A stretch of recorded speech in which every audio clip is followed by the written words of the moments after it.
Si est-il l'heure des comptes? S'il n'est pas encore l'heure d'évoquer les comptes de campagne pour les 12 candidats à l'élection présidentielle, si est-il le moment de dévoiler leurs déclarations de patrimoine, et ce pour en savoir davantage sur leurs biens personnels. Mardi 8 mars, la Haute Autorité pour la transparence de la vie publique a ainsi dévoilé ce précieux document, qui permet ni plus ni moins de faire un petit tour d'horizon des fortunes, placements, mais aussi, des biens immobiliers, possédés par les candidats à l'élection présidentielle. Ainsi, on découvre que Valérie Pécresse est la plus riche des 12 candidats. La candidate Les Républicains possède en effet pour 470 000 € de biens immobiliers, parmi lesquels 2 belles maisons de 200 et 270 mètres carrés, ainsi qu'une maison, plus modeste, de 60 mètres carrés et 0,39 hectares de terres agricoles. Elle est suivie par Éric Zemmour, candidat de son propre parti Reconquête, qui possède 886 440 € répartis dans 5 appartements, dont un de 165 mètres carrés. Nicolas Dupont-Aignan et Jean-Luc Mélenchon possèdent quant à eux respectivement 165 000 et 1,37 million € de biens immobiliers.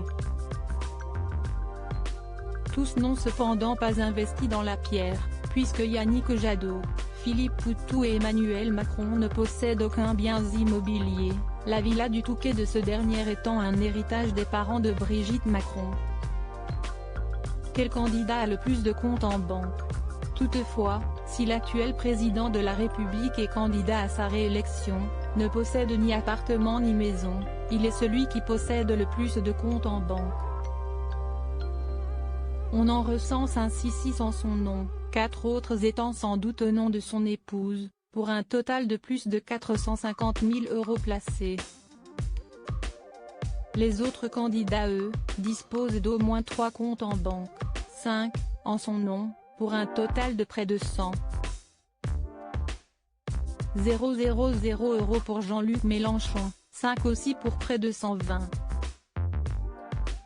000 € du côté d'Anne Hidalgo, qui en détient probablement une partie avec son conjoint, 3 pour Éric Zemmour, en son nom, pour un montant total de près de 14 000 €. Cette candidate qui contracte le plus de dettes pour ce qui est des assurances vie, Valérie Pécresse et Éric Zemmour arrivent en tête, avec respectivement 2,3 millions € et plus de 444 000 €. Mais si tous ces montants sont exorbitants, ils le sont tout autant que les dettes et emprunts de certains.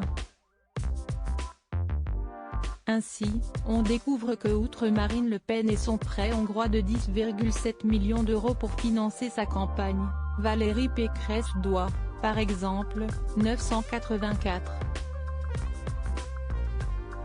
798 €, dont plus de 170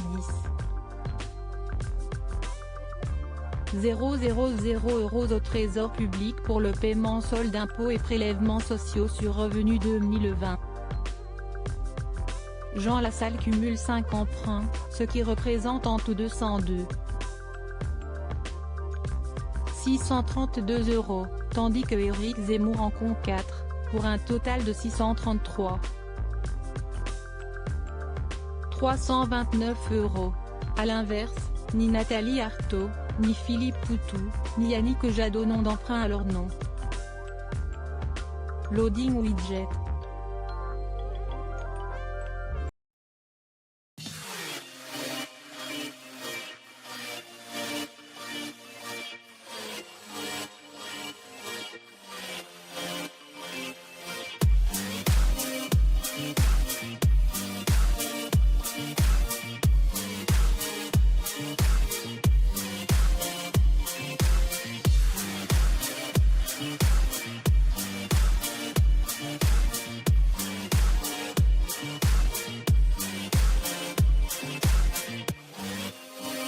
Mm-hmm.